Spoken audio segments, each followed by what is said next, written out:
sleep deprived, inebriated, hungover. Yeah. Okay. Yeah. You were drunk. Now hangover. Yes. So before we get started, and we've got a few minutes yet, so don't rush to a seat. Those of you that are still wandering in, I think we need a little energy.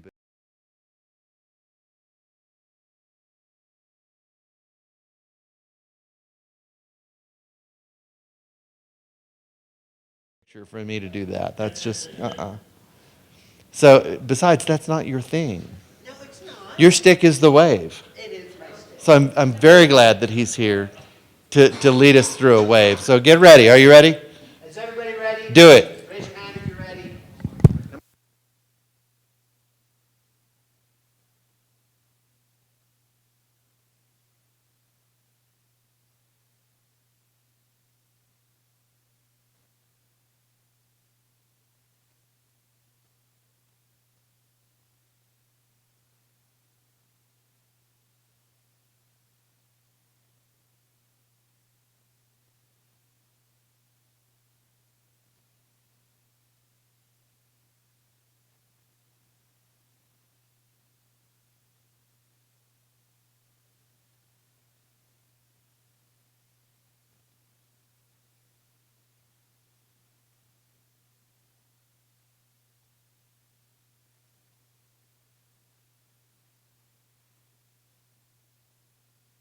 You, yes.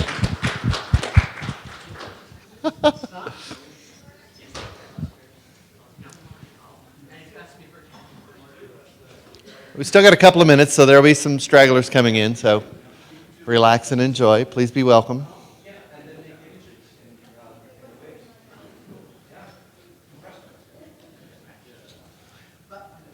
If you folks in the back are having trouble seeing the smallest text here, the second line, feel free to move forward. I'd avoid this table. You'll have trouble seeing me if you sit at this table. She says as somebody sits down at that table. He doesn't want to see, he just wants to listen. See, that's all right.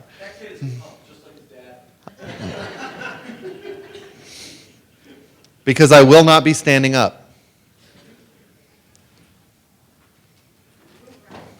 Yeah, if you get around to this side of the table, you might be all right. But you picked one of two seats that are just really hard, way over there in the corner. There you go.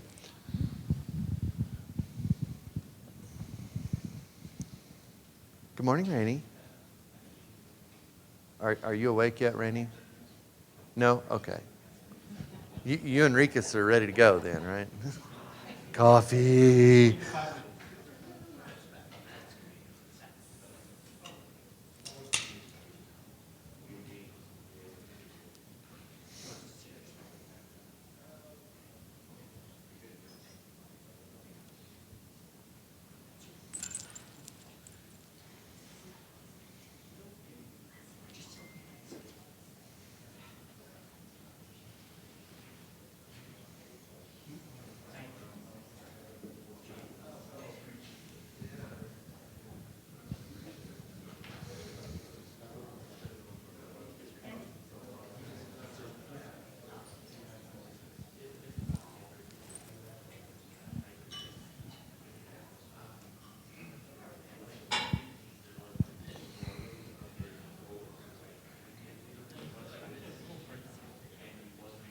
Oh, yeah. Better.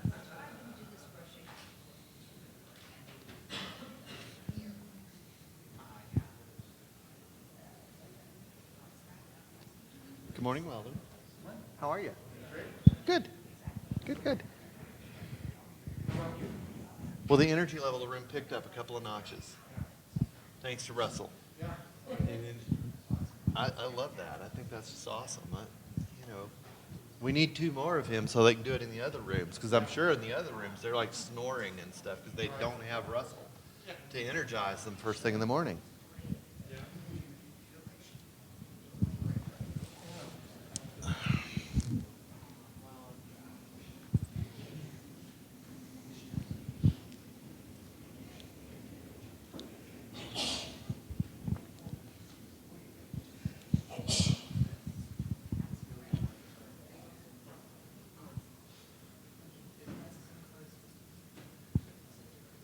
Are we ready to start back there in the back, the sound and video? We're good to go?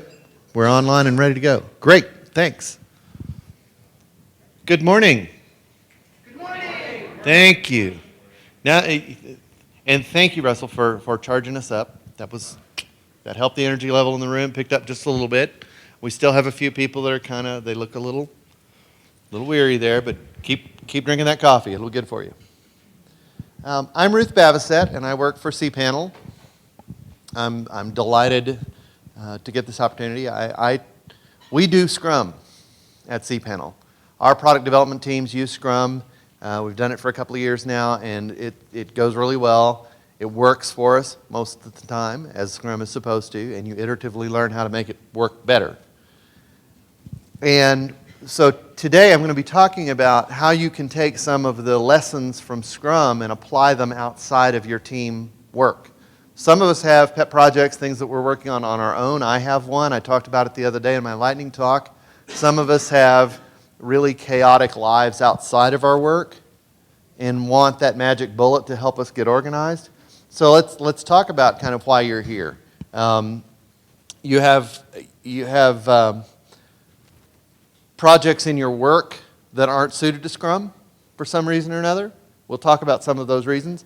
You're the sole practitioner, your life's a mess, and maybe you've said for years, someday when I'm organized. Let me tell you, there is no magic bullet. There's nobody external that's going to organize you. Now, you can hire an organization consultant and someone who will help you, someone who knows more about it, but there is no magic bullet for organization. It's got to come from within you. I'm here to give you some tools. Maybe you think that Scrum is really smart. You use it at work and you think it's a really intelligent way of doing things, and you want to try to apply it to other bits of your life. Well, that's fine. You're here too. Maybe you're really hungover from last night and you want something that doesn't have anything to do with code at 9 o'clock in the morning. I'm okay with that. That's good. I'm good with that. So our goals, we'll spend a little time learning about Scrum. Now, how many of you use Scrum where you're working now? cPanel people. Okay, and a few others. That's what I thought. That's a good thing. Now, when I gave this thing at cPanel, of course, all the hands are up, I'm like, well, the next 15 minutes are going to be boring for you. So if you're using Scrum, some of this is going to be review of your classes on Scrum. So be patient, because there's plenty of people in the room who don't know this stuff. We're going to see how that core philosophy will help in non-team or non-development sorts of projects. We'll look at some of the core thought around Scrum and how it can help the rest of your life. Some things, though, Scrum just doesn't work. And we're going to explore what makes something that Scrum won't work for and what you can do as an alternative. And I'll demonstrate my current tool, the tool I'm using right now, and just kind of show you around a little bit how I have both Scrummy and non-Scrummy things in the same repository and the same pile of work, and that helps me coordinate all of those things. Okay? Agile programming. When I started development work in the early 1990s, we had no organized methodology of how to work.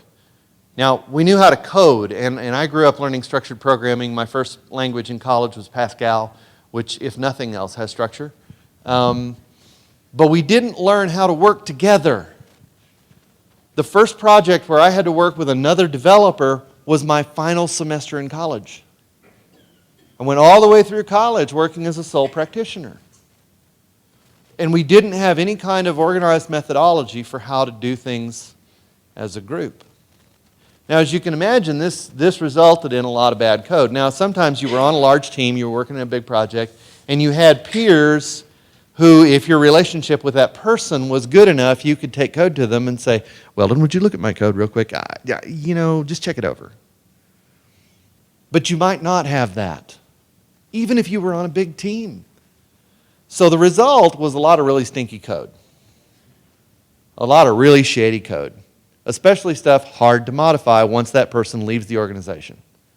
Once its author's gone, that code is on its last legs. As soon as it breaks, nobody can fix it. We build it over. We start from scratch. And that happened a lot. An organization I was with, there was a man who'd been there writing COBOL, this is a COBOL place, for about 20 years. And he had a heart attack and died at 55. And it took them 6 months to recover some of the functionality that he had maintained, because once his stuff started breaking, because of upgrades of libraries and other packages, they had to rebuild it all. Okay? So a few developers around the turn of the 21st century started thinking about that, and they thought about agility and how do we develop in a way that's iterative and that shares that information base across more developers so that you don't have those kinds of problems. And they took a list of things, and all of these values are valuable. And they say that we value the things on the left more than we value the things on the right. That's not to say that the things on the right are not important and not valuable. They absolutely are. But we value the things on the left more. Fair enough? And they developed this thought of, how do we just work in a circle? Let's plan, let's work, let's show it off, get feedback, use that to inform the next round of planning. And the idea was, the smaller you make this circle in time, the more agile you are, the more capable you are of coping with change as you go. And thus begat Scrum. Out of that agile manifesto, out of that agile thought, came Scrum. And the 3 pillars of Scrum are transparency, inspection, and adaptation. Transparency, all your work is out there, visible, so other people can see what you're up to, you as an individual and you as a team. Inspection, you as a team are inspecting not only what you worked on, but how you worked on it every time around that circle. You have a Scrum retrospective where you take a look and spend time talking about how we worked this sprint, not just the code we wrote, but how that meeting went and how well did we plan, all of those functions. And then adaptation. We change based on those results, okay?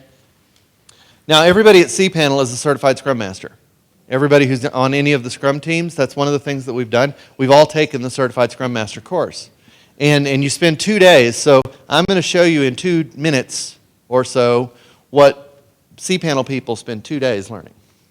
Okay, so on the left side, these 2 piles of cards, the orange cards and the green cards there, those are user stories, and I'll talk more about those in a minute.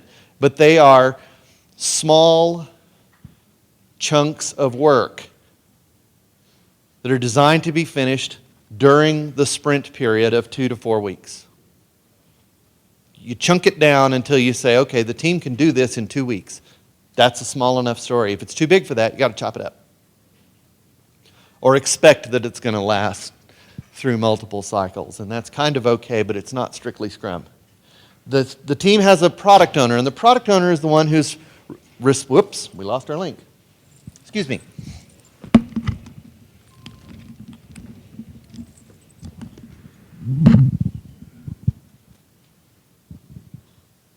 Okay, are we back? We're back. Good. The product owner is the person who's responsible to the outside world, the stakeholders, the boss, the users.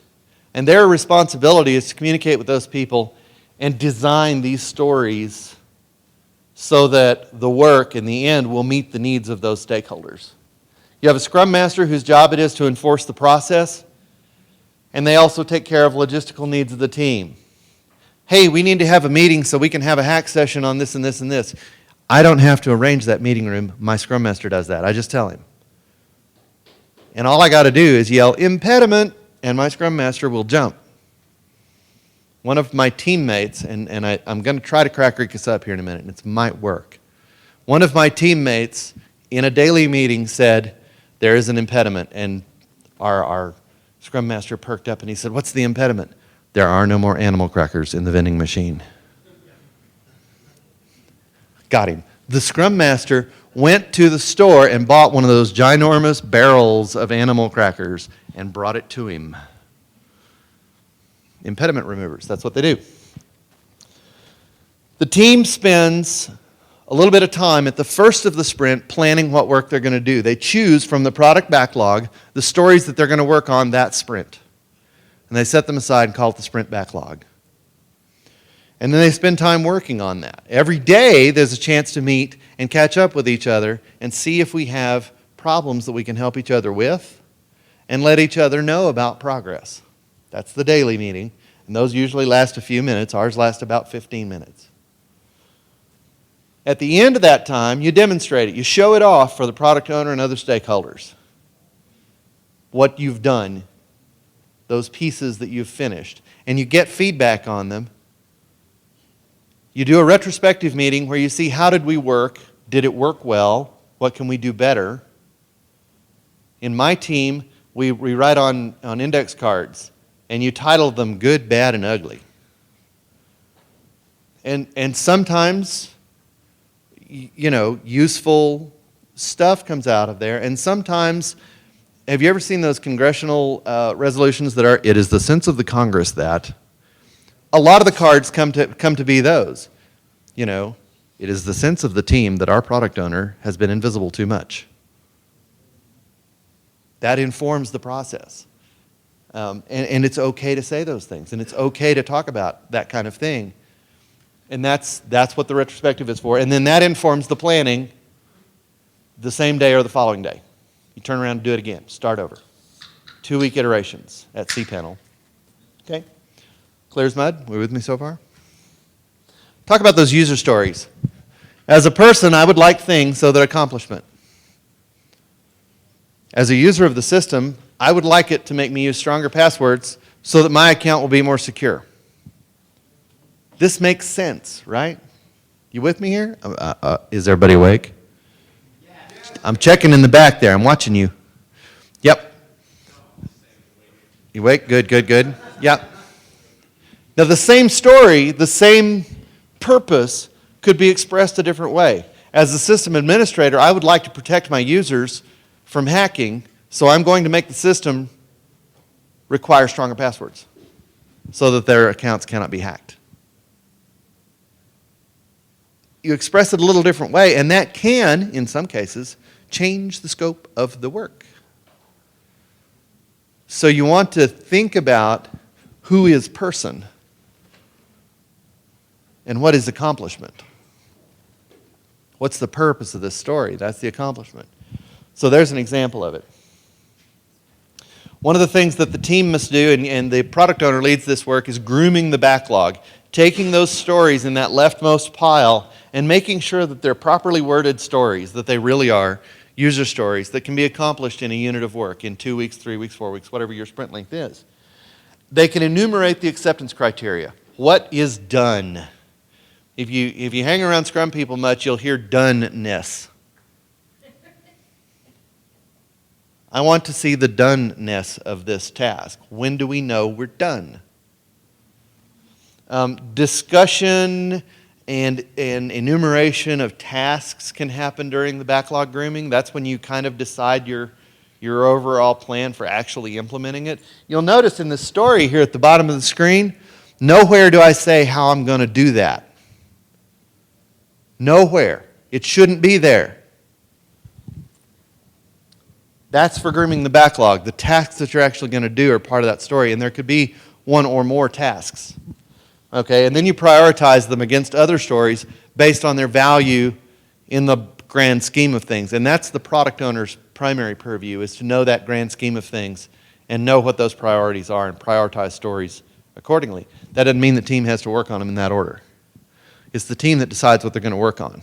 That's another key element of Scrum, is that the team decides what they're going to do from this backlog. And if one of the stories, and we've had this happen, one of the stories is really murky, we can't decide on this story how we're going to implement it, we can refuse to take it and leave it on the backlog with a note to the product owner, this needs clarification. We can't work on this until we know what done looks like. We can give that feedback to the product owner. Okay? So let's talk about Scrum and personal projects. You saw this image a little bit ago, the 3 pillars. Transparency, by getting these things out of your head and writing them down somewhere, you're practicing transparency. You're getting it out there so you can kind of work on it independently of the thoughts that you have going in your head, the multitasking that we all kind of do. In inspection, you're taking a chance to look at how you've done recently. How do you feel about how accomplished you've been? Do you feel like you got a lot done last week? You can ask those kinds of questions through the introspection process. And then adaptation gives you a chance to figure out ways to do it better for the next little bit of time. Maybe a week, maybe 2. So here's an example. User story. In the CPAN module I'm working on, I'd like to add non-ISO date handlers so that Americans using it won't lose their minds and complain about it. Can you hear Mount Trout saying that? Thank you. Now, the problem with this story is its scope is weird because most coders know about ISO dates anyway, right? Now, if the module is end-user facing, the value of this goes up some. Fair enough? But so this story is a little shady because it's doing something that has very low value if it's a coder-facing story. Why would you add a non-ISO date handler to a module when you know about ISO dates and you already have converters to switch back and forth thanks to Dave Rolski, right? Here's another non-development example. As a person who uses our wood-burning fireplace, I would like a shelter over the firewood pile so that it doesn't get wet and make the fireplace unusable for want of dry firewood.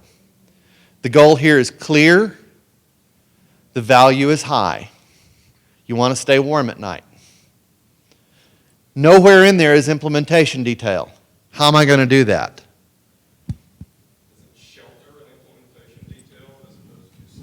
I'd like a shelter over it. I might move it into my garage, I might move it onto a porch, or I might construct something.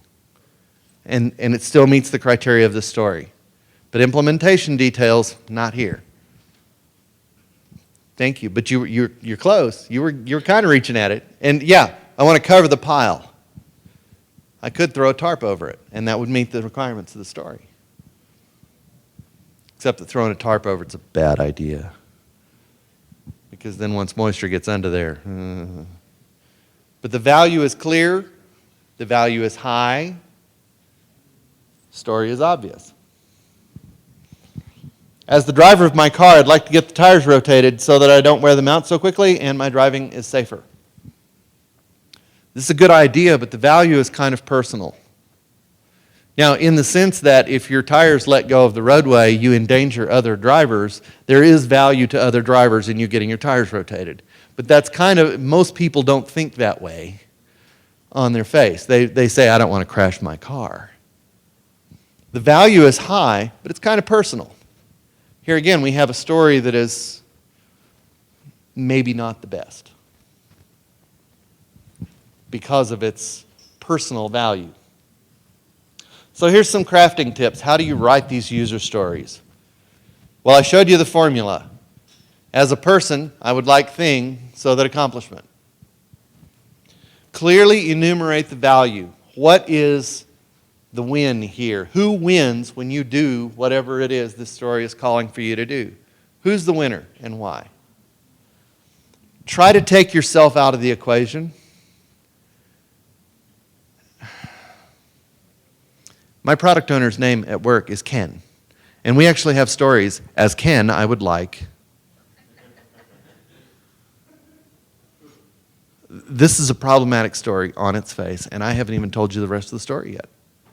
Right? Because the value is personal. He hasn't expressed that value as our customers, as cPanel customers, as our license holders, as their customers, the end users of cPanel. The value needs to be expressed outside yourself, if at all possible. If the value is totally your own, we'll kick that into the other system. But express the value without you in it, as best you can.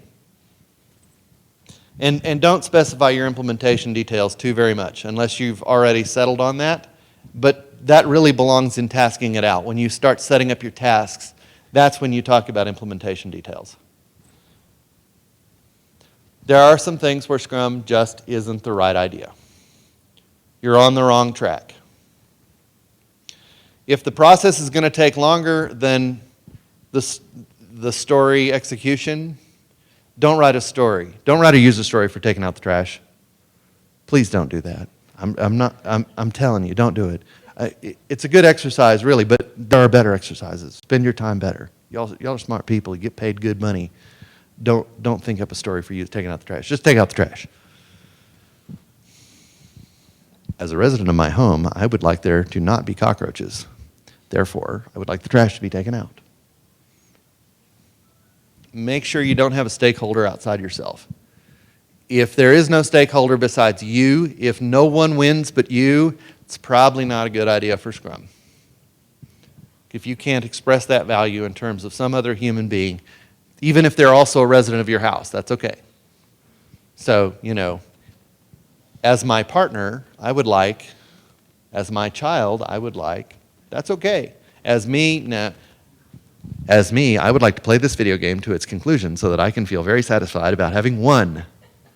That's a shady story. That's just, really. If the story cannot be subdivided into atomic tasks that can be completed separate from each other, it's a really bad story for Scrum. An example of this is rotating the tires. Now, if you're going to take it to the shop and have somebody else rotate your tires, there are several atomic tasks there. Call your garage and make an appointment, and arrange somebody to pick you up, or for the garage to take you back to work. Drive over there, come back and pick it up and pay for it. There's several tasks there, and they're atomic, because in between them you can go do other things, right? If you're going to rotate the tires on your car, it's an atomic task, because once you have the car up on blocks and the wheels off, you can't go do something else very easily. It doesn't make sense to. It makes sense to keep working. So it's not subdividable if you're going to do it yourself. And that's one of those where Scrum's kind of a bad idea. Or routine chores, taking out the trash. Like, you know how to do that. You don't need to think about the implementation details very much. Doing your laundry. You know how to do that. You put it in the machine, you put soap in the machine, you hit the button, you go away and do something else for a little while, you come back, right? We know how to do those things, so the implementation details of those routine chores don't make for good Scrum. Again, if you really want to do the exercise, but no, you're going to give up on that real quick because it's a lot of time. So if not Scrum, what do? You still need organization. You're still waiting, lots of you, for that magic bullet. We raised our hands at the beginning. You're waiting for that solution to organize you. Well, most planning systems work from top down. If you go and look at Franklin Covey or some of the others, you'll see, think about your life's vision. Is it just me? Is that hard? What is your life's purpose? Now, some people have figured that out. But as technical people in particular, as a group, I find that we find that very hard to do. Because we have a lot of day-to-day tasks that are not 30,000-foot view, they're runway level. The day-to-day organization of all the crap I need to get done, none of which fits into what I want to be doing 15 years from now. It's just stuff that needs to be done. Rotating the tires and taking out the trash and doing laundry and feeding the kids and all the things that we do day to day gets overwhelming. Those of you who saw this when I did it at cPanel, new section right here. As a person who struggled with depression, there are times where even those most routine tasks need to be reminded. Those of you who have struggled with depression know this. You have to be reminded to take your pills at night, right? Been there? Okay, it happens. And so an organization system that can handle whatever depth of routine you need it to as your life changes and adjusts and moves and grows would be useful, right? Whether it uses Scrum or not. But most of us need a runway level view for a lot of things, even if you're not wrestling with depression. You need a runway level view for all the stuff you need to remember to do. I need to be sure and call Russell and remind him to be at my presentation so that he can do the wave.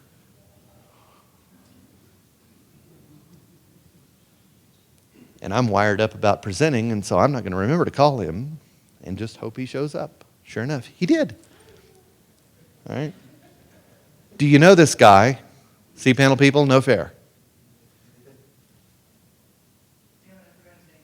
Fail. David Allen. Yes, does this help? This is David Allen. 2002, Getting Things Done. He came out with this book, and it specifically addresses the runway level problem. He says so many organization systems take this 30,000-foot view, and what is your life vision, and what's your life goal? He said, that crap's hard to do. That's hard to do for a lot of people, especially technical people. It's hard to do that, and so he gives us a runway-level method for organizing the things that are happening right close in, the things you need to do today to give you time to think more about what you want to be doing a year from now, 5 years from now, 10 years from now in your retirement. Now, I look around the room and I see a lot of people who appear to be in their 20s, 30s, a few 40s, one or two older than that. How many of us who are younger than 40 have spent a whole lot of time thinking about what you're going to do in retirement? Not many hands. Why? Because you don't have time to. Most of us don't have time to. We're too busy doing now, right? I haven't thought about what I'm going to do when retiring. I figure I'm going to work, and then one day I won't work, and they'll bury me, and that's that. You know, mistakes of my past, I'm going to die broke. Well, that's all right. You know, I'll just work until I can't anymore, and then they'll put me in a box, and that's that. But most of us, especially younger people, haven't spent a lot of time thinking about that life goal, that vision, because we can't.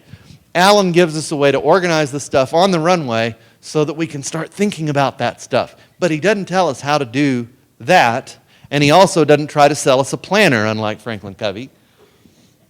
It is an agnostic method. It is tool agnostic way of organizing the things you need to do. It is intuitive and it's very flexible about what is a project. The notion of a project is anything that's going to take 2 or more atomic steps. That's all. So rotating the tires could be one thing or a whole bunch. And you decide the level of atomicity that makes sense to you. If taking out the trash is a multi-step process for you, like if you're struggling with health issues and you get tired gathering up the trash and you have to wait a little while before you take it out to the street, then you need to make it a 2-step process. That's fine. Or if you can do that in one atomic project, do it. It can be context-driven. He spends a lot of time talking about at the computer, at email, at the phone. And this was designed around executive needs where they don't actually live on their computers like we do. Me, you know, I need a list of things that happen when I'm not at the computer. Other than sleep, that leaves about an hour a day, right? Drive, that's what I do. If it's relevant to you to have context-driven lists, and I'll do this occasionally, I'll create an at-errands list. And while I'm out driving around on a Saturday morning and running errands, I'll just have a list of the ones I want to run. I need to go here and here and here and here and get one of these and do one of those and drop off this and da-da-da-da. You can do that.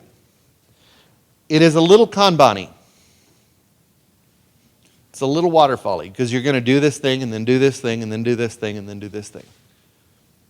So it's a little sequential in that. It doesn't have the lateral swim lanes of Kanban. It has context-driven lists. And it has the notion of a next actions list. And the next actions list is the list of all things that you could do right now. Everything that you need to do to prepare for that doing is done, so you can now do that. So, for instance, going back to the rotating the tires thing, for drive to the shop to get to the next actions list, you have to have already done all predecessor tasks. You have to have called and made the appointment, whatever you're going to do, right? You have to have withdrawn the money from your checking account or gotten ready to pay with your credit card, and make sure you have that. All the predecessor tasks are done. This is now a next action that I can choose to do. The purpose is, and he took a little bit of a little bit of brain work out of Henry Ford. Okay, Henry Ford, very much a double-edged sword, but one of the things he did in manufacturing was, if you're doing the same thing all day long, you don't have to think a whole lot about what to do next. Right? So if you're putting tires on a car, you're mounting the tire and you're screwing the lug nuts on, and you're done. Next car. And you do the same thing over and over again. David Allen calls that cranking widgets. And his idea is very few of us, especially those of us who don't work in manufacturing, have that kind of repetitive one right after the other thing. We don't really have that. But if we can change the way we think about organizing that stuff so that when you finish one task, you have an easy list to choose your next one from, you can spend more time cranking those widgets, even if they're different widgets, than you do spending time thinking about what to do next. So it's a little sprinty because you can also pull from the backlog. So it has a little Scrum flavor to it. It's your backlog of stuff that can be done now. It doesn't mean that stuff has to be done now. It just means you can work on it now. There are 5 pillars of getting things done. Capturing it. And David Allen spends a great deal of time discussing this in his book, in Getting Things Done, and in its subsequent books. Your brain is absolutely the worst place to store your to-do list. I see lots of nodding heads. Yeah. All right, if I was to give you a list of 6 words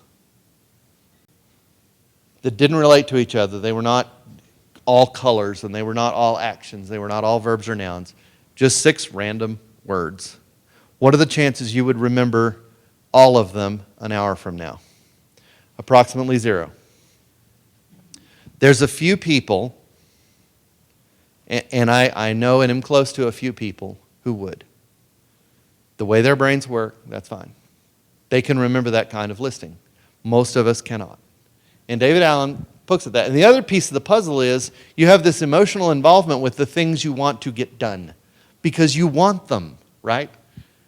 So every time you pull up to the carport and you see that your garage is really cluttered and messy and you can't get your car in there, you go, dang it, I need to clean that garage out.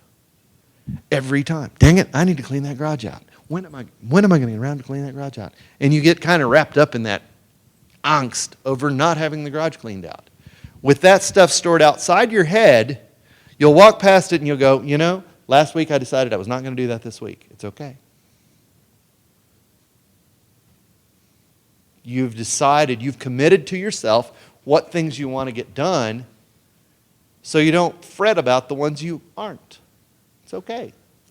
Capture all that stuff outside your head, put it on a list, get it where you can reorder it, reorganize it, and establish their priorities without spending a lot of pain and suffering. Clarify. This is the tasking out from Scrum. This is when you figure out how I'm going to do this. This is how you figure out when you're going to do this. Is this thing time specific? Okay, I'd like to go to the Houston Bride Band concert on the 30th of May. Well, that doesn't belong in my to-do list. That belongs on my calendar because it's not going to move based on my priorities. So then I can work around, oh, I'm going to the Pride Band concert tomorrow, so I can't do this other thing Saturday afternoon. Put it on your calendar. If it's time-centric and it's not going to move, put it in the calendar and leave it there. Don't worry about it after that. That doesn't mean calendar the cleaning out the garage.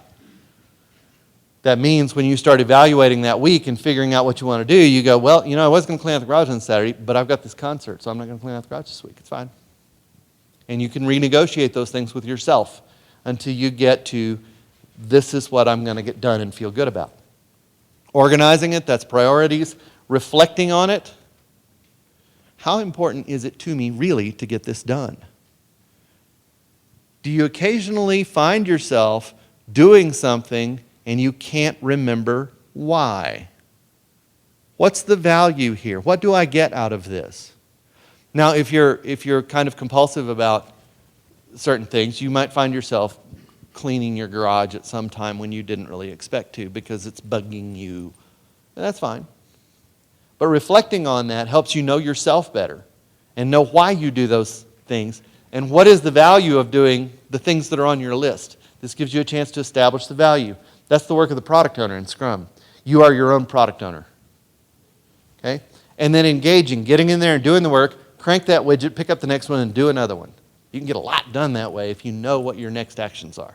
If you have a great long list of next actions, man, you can crank. You spend a Saturday when you're not working doing that stuff, you can just bam, bam, bam, knock out a whole bunch of stuff because you don't have to think about what to do next. You just do. GTD has the notion of the inbox. The inbox is the place for things that are not yet clarified. You might have more than one. Your email. You might have a paper inbox like this picture on your desk. I have one on my desk at home. You're going to check it periodically for high priority items. This is especially true at work. If your boss wants you to do something, drop it in your inbox. But don't stop doing what you're doing unless they really raise the priority interrupt. You know, if you get a priority interrupt from your boss, take it. That's fine. But if the boss says, you know, when you get around to it, could you do this? Don't stop doing what you're doing. Finish cranking the widget you're on. Then pick that item up and decide where it lands in the priority amongst your next tasks. Okay? You want to sweep it clean often. You don't want a lot of stuff loitering around your inbox. You want an empty inbox. Inbox 0, you'll hear it called.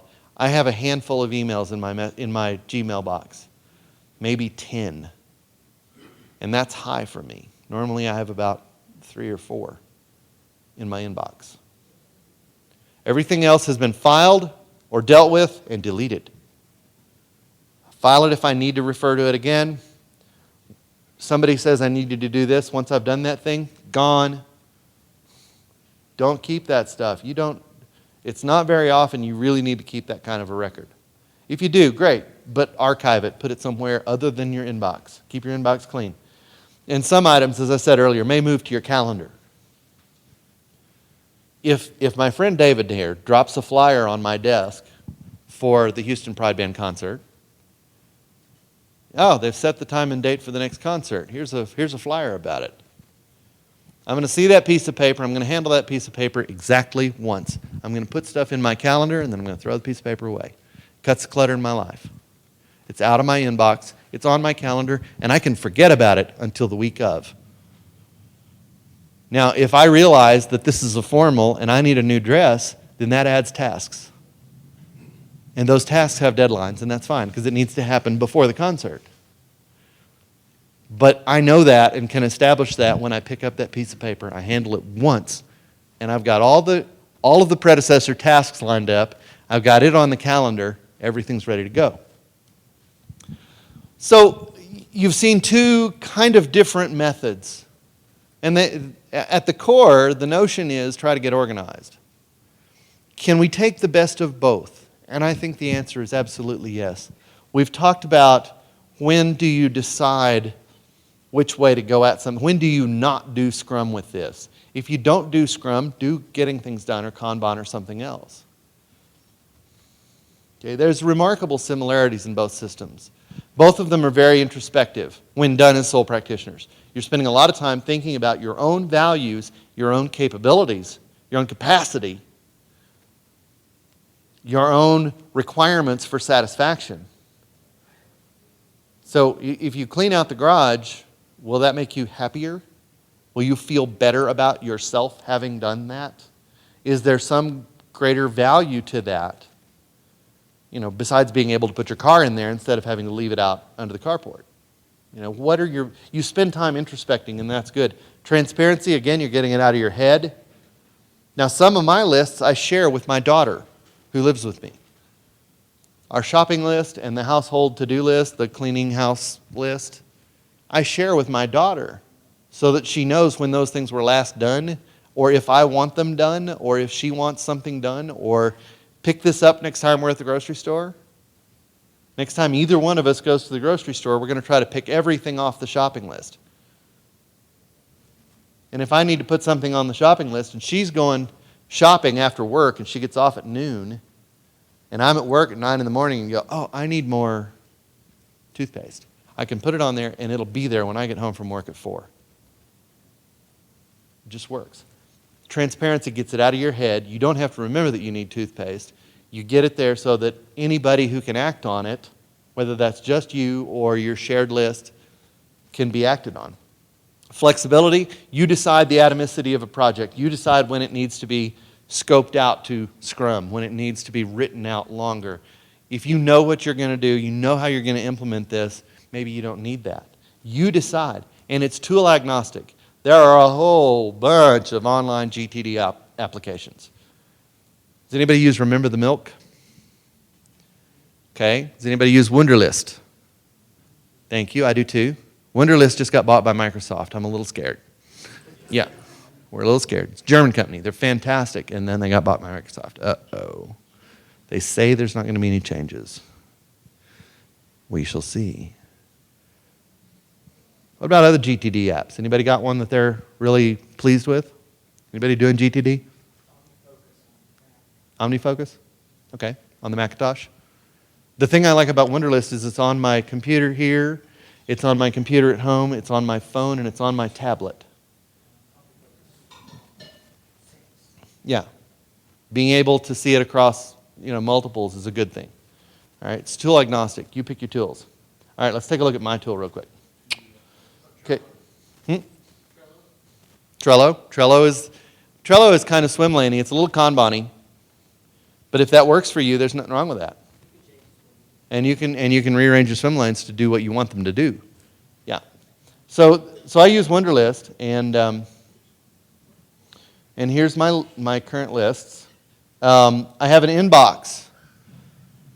The inbox is for things that I want to spend more time on later. So, for instance, I've heard a couple of things here at the conference that I want to explore more later. And I heard these things in talks yesterday. The stuff I heard, in talks on Monday, I've already processed. Somebody thinks, how do you do that when you throw a party and you remember that? Well, because it doesn't take long. Once you get the system down, moving these things through doesn't take as much time. Okay? So here's my inbox. These are things I want to look into more and see how they might impact my world. Do I want to do something with Plurd? Will it change how I do blogging? Probably not, but I want to explore because I might want to enhance the blogging system I'm currently using to do some of the neat tricks that Plurd does. And I saw this presentation on Plurd yesterday and went, that's neat. So I just wrote Plurd in there, then forgot about it. Don't worry about it. Okay? Stuff that's coming up during the week has due dates. Here's my housekeeping list. Here's the shopping list. Clean the house list. These are things that, and then I need a reminder because I have a lot of inboxes. Yeah, because I have Evernote Web Clipper, so when I clip something, I need to go back and do something with it. Like read that article or whatever. Or check your voicemails and make sure all of them are gone. The best way to get a hold of me is not voicemail, it's text. Leave me a text message. I hate voicemail. I despise it. But, I need to check it periodically, and I have 2 of them. So, check through these things and make sure you've processed all of the things that are kind of laying around. All right?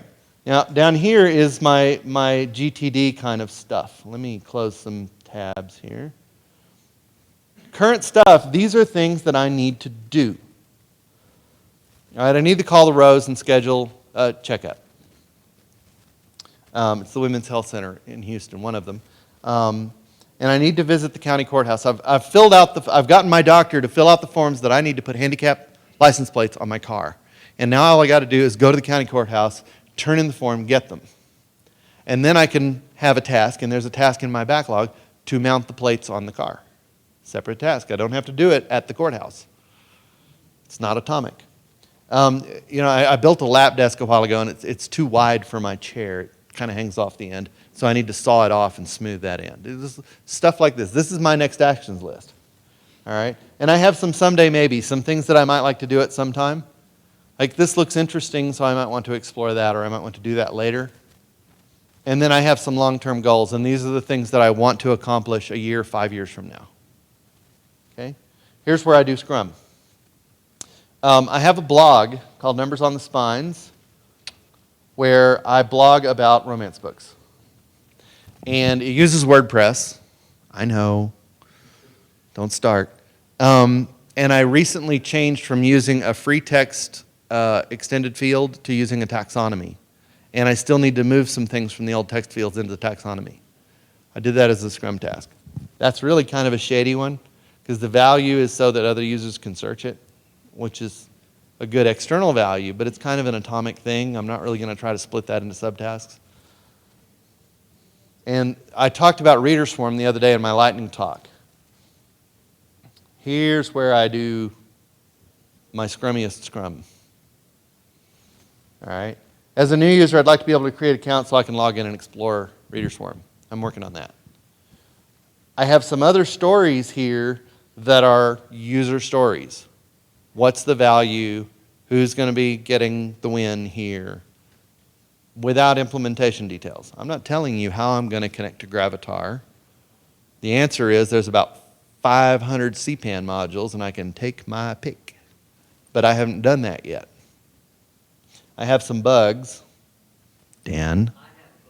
Yes. Dan has some bugs in ReaderSwarm. And then down here is my backlog, and these are things that I haven't turned into stories yet. They're ideas and things that I've thought about and said, you know, I could build one of these into this, or I can make this work in this way. And I've just given myself a note to tickle me later. And when I run out of stuff up here, that's when I'm going to reach into that and turn some of those into stories. But I know that all of this needs to be done first. All of it's got to fall behind these things. This initial plumbing is kind of important to the system. So that's what I'm going to do. Okay? You see how I've got both Scrum and non-Scrum tasks in the same tool. And if I've assigned due dates to those things, then in the today box, which pops up automatically if there's anything due today or overdue, they show up. And in the week, they show up in the date order. So I can see what my next actions are. And each week, as part of the GTD process, you look at your backlog and decide the things you want to get done that week. And you put due dates on them of the following weekend. So that you know these are the things I want to get done this week. And Wunderlist also handles recurring tasks. So those routines that you need to remind yourself to do every week, whether that's, you know, take out the trash or clean out the litter box or whatever it is you need to do every day or every week, you can do that in here, or every month. Okay, you know you're supposed to turn your mattress every 4 months, right? Everybody knows that? Unless you have an airbed or something, you're supposed to, like, if you have a conventional mattress, you're supposed to rotate the thing, right? My mattress actually has, it came from a hotel supply, and it has a sticker on it that says, in July, turn this way, you know. So when I change the sheets, I see it. But if you don't, you can set a reminder every 3 months to do this thing. You can set a reminder to change the oil in your car instead of that lame little sticker that they always put in your car. Okay? Some final thoughts, and then we'll have a little time for questions. A very little time for questions. Do what works for you. This is my system. I am me. You will figure out something that works for you given time and iterations. Find your own dividing line. You know where you need to switch to Scrum. You will figure it out over time, what works when you need to divide and switch into Scrum mode for something. And especially if you need to think about implementation details, if you need to spend time noodling over those details, that's a good candidate for that. All right? And you will fail some. There will be times where you fall off the wagon and don't log into Wunderlist for weeks on end. It's okay. Don't beat yourself up. Don't give up. Keep trying. Remember, there is no magic bullet. There's no magic tool that's suddenly going to make you organized without your putting some effort into it. I've put a lot of effort into my lists. You see how extensive that left pane was? There's lots of stuff. I've put a ton of work into that. Spend time figuring out a system that works for you, and that's okay if you don't do that in the first iteration. You won't. Accept that. Okay? Go forth and get yourself organized. Questions? Gosh, that was easy.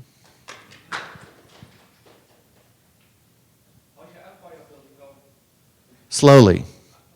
Because I get tied up with work. You know, my bosses want me to get other stuff done. Russell, you're not trolling me, are you? What? What? Yes. Lawful neutral. Lawful neutral. Yes. Any others? We are out of time.